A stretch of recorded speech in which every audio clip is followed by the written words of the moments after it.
حضرات میں نے ابھی عرض کیا کہ یہ کشمیر اسلام کی دولت ہم کشمیریوں تک کیسے پہنچی ہے. ظاہر ہے بہت تفصیل سے بیان کرنے کا موضوع ہے، لیکن اس کے تفصیل کا موقع نہیں ہے.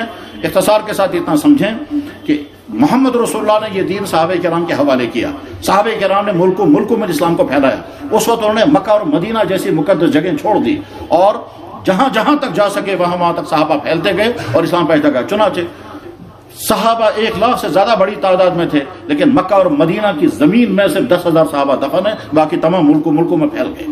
اور وہ جانتے تھے کہ اللہ کے نبی نے ہمارے کندھوں پر یہ ذمہ داری رکھی ہے، یہ دنیا کے تمام انسانوں کی امانت ہمارے پاس ہے، دنیا کے تمام انسانوں تک یہ دین پہنچانا ہے. چنانچہ ہزاروں صحابہ جو ہیں وہ عراق اور ایران کی سرزمینوں دفن ہیں. ہزاروں صحابہ جو ہیں وہ مصر اور افریقہ کی سرزمینوں میں دفن ہیں. ہزاروں صحابہ جو ہیں وہ شام کے ملکوں میں پہنچے، یہاں تک کہ ابو ایوب انصاری رضی اللہ تعالیٰ عنہ ترکی پہنچے ہیں اور ترکی میں وہ دفن ہیں.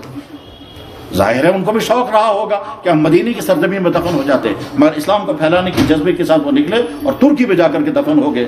ترکی کا آیا صوفیہ، جہاں آیا صوفیہ نظارہ ہے انسانوں کے لیے، ویسے اہل ایمان کے لیے وہاں کشش کی چیز ہے کہ ابو ایوب انصاری رضی اللہ عنہ وہی دفن ہے جو مدینہ طیبہ میں محمد رسول اللہ کے میزبان بنے تھے. جب محمد رسول اللہ صلی اللہ علیہ وسلم مدینہ تشریف لائے تو ابو ایوب انصاری رضی اللہ عنہ کا گھر آپ کا مہمان خانہ بنا اور اسی میں آپ نے قیام فرمایا تھا.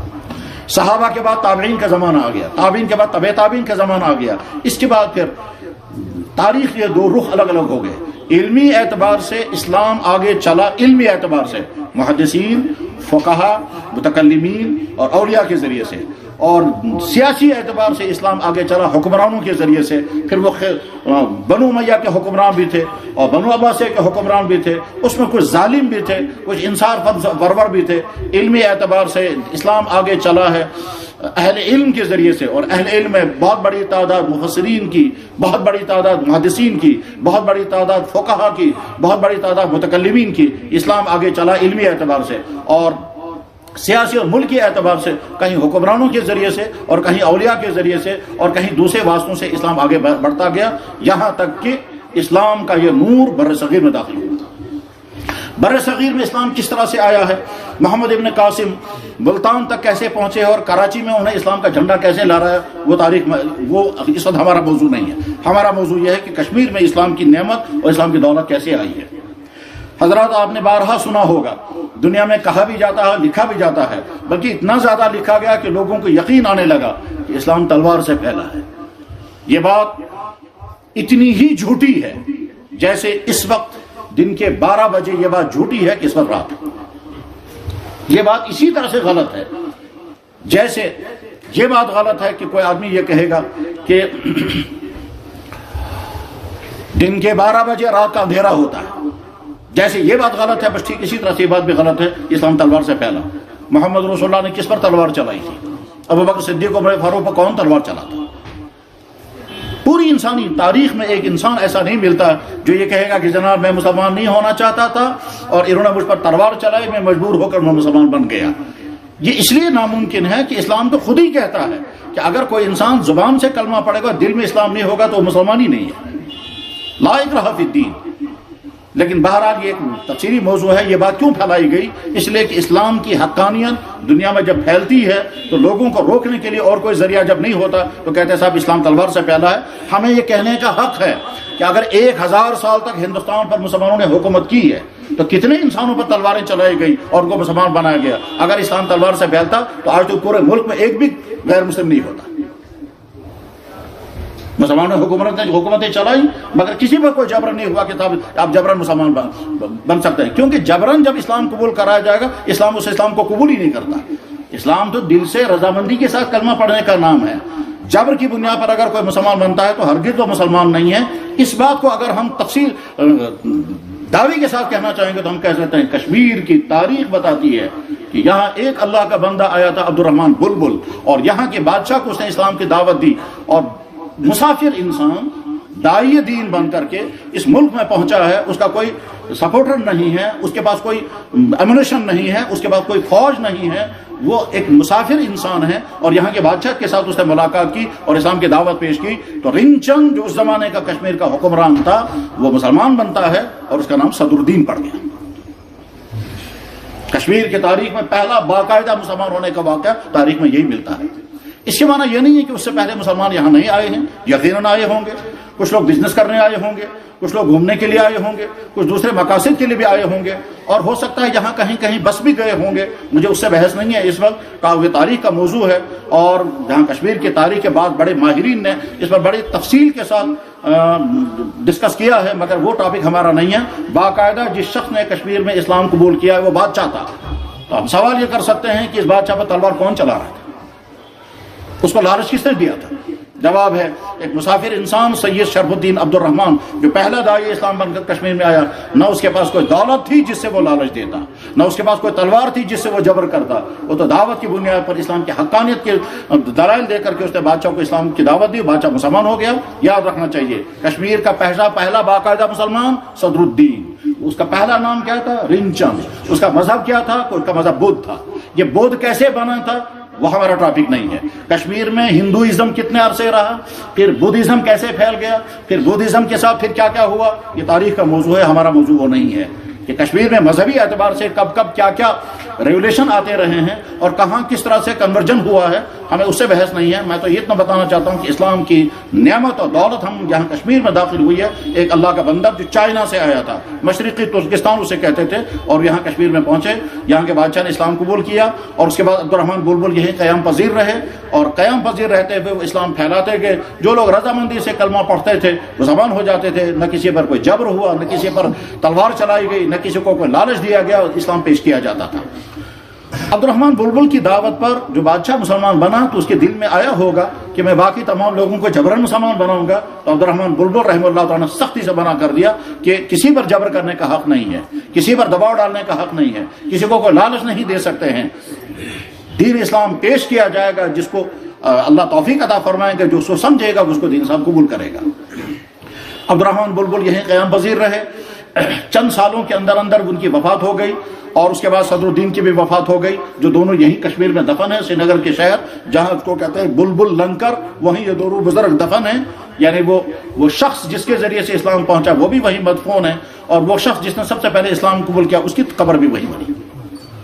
اس کے بعد پھر تاریخ میں کیا ہوا میں اس کو نہیں چھڑنا چاہتا، وہ لمبی بحث ہے، لیکن 2 یا 3 4 یا 5 سال کے بعد یہاں ایک دوسرا حکمران کھڑا ہو گیا، اور اس حکمران کا نام تھا، اصل میں اس کا نام تھا شاہ مرزا، اور اس نے جب حکومت پر قبضہ کیا، کس طرح سے قبضہ کیا اور حالات کیا پیش آ گئے یہ تاریخ میں پڑھنے کی چیز ہے۔ بہرحال شاہ مرزا نے جب کشمیر کی حکومت اپنے ہاتھ میں لی، اس وقت صورتحال یہ تھی کہ کشمیر میں اکا دکا کہیں کہیں مسلمان ہیں، اور باقی تمام کے تمام اسلام کے نور سے محروم تھے، اور شاہ مرزا حکمران بن گیا۔ اس شاہ مرزا نے جب حکومت اپنے ہاتھ میں لے لی تو اس نے اپنا نام بدل دیا، اور اپنا نام اسے رکھا سلطان شمس الدین شاہ میر، سلطان کشمیر۔ بس یہ پہلا باقاعدہ مضبوط حکمران ہے جو اس خطۂ کشمیر پر حکمران ہیں۔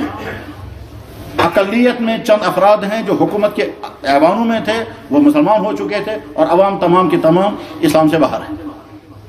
سلطان شمس الدین شاہ میر نے نظام حکومت چلایا، چونکہ وہ بڑا مدبر انسان تھا، بڑا دور اندیش انسان تھا، اس لیے اس نے بہت اچھی طرح سے نظام حکومت چلایا، لیکن اللہ کا فیصلہ یہ ہوا کہ وہ زیادہ زندہ نہیں رہ سکا، چند سالوں کے اندر اس کی وفات ہو گئی۔ اس کے بعد پھر اس کا بیٹا جمشید خان آیا، اس کے بعد اس کا بیٹا جو ہے علاؤدین آیا، اس کے بعد اس کا بیٹا، اس کا بھائی جو ہے وہ قطب الدین آیا۔ تو قطب الدین یہاں کشمیر میں حکمران تھے۔ صورتحال یہ تھی کہ جو چند مسلمان تھے وہ مسلمان تو تھے لیکن وہ اسلام کو نہیں جانتے تھے، نہ ان کو عبادات معلوم تھی پوری، نہ ان کے ساتھ نہ ان کو حلال و حرام کا علم تھا، نہ ان کو اسلامی اخلاق کا علم تھا، بس زبان سے کہتے تھے مسلمان ہیں، کیونکہ اسلام سیکھنے کا ان کو موقع نہیں ملا تھا اور سکھانے والا بھی کوئی نہیں تھا۔ قطب الدین کشمیر میں حکمران ہیں تو شاہ ہمدان رحمہ اللہ تعالیٰ تشریف لائے۔ شاہ ہمدان کی پوری تاریخ الگ ہے، اس کو میں تفصیل کیا تھا اس کو بیان نہیں کر سکتا۔ 12,000 شاہ ہمدان رحمہ اللہ تعالیٰ کشمیر تشریف لائے، تو تاریخی طور پر یہ بات ذہن میں رہنی چاہیے، کشمیر میں حکمران قطب الدین ہیں۔